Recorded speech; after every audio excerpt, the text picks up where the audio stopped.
News చూస్తున్నాం. తెలంగాణ శీతాకాల assembly సమావేశాలకు ముహూర్తం ఫిక్స్ అయింది.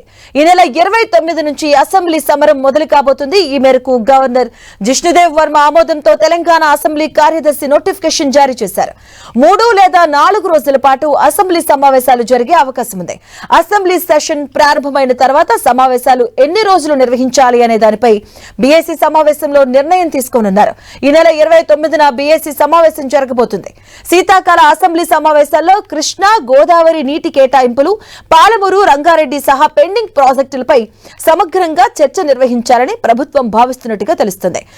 ఎంపీటీసీ, జెడ్పీటీసీ ఎన్నికలు, బీసీలకు 42% రిజర్వేషన్లకు సంబంధించి కేంద్రంపై ఒత్తిడి తీసుకొచ్చే ప్రణాళిక గురించి హౌస్ లో డిస్కషన్ చేసే ఛాన్స్ కూడా ఉంది.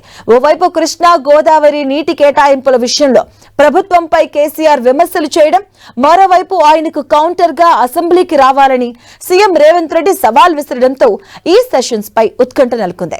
బీఆర్ఎస్ పార్టీ ఓటమి పాలైనప్పటి నుంచి అసెంబ్లీ సమావేశాలకు దూరంగా ఉంటున్న అపోజిషన్ లీడర్ కేసీఆర్ ఈసారైనా అసెంబ్లీకి వస్తారా లేదా అనే దానిపై ఆసక్తి నెలకొంది. సభలో అధికార ప్రతిపక్ష నేతల మాటల యుద్ధం శీతాకాలంలో సెగలు రేపనుంది.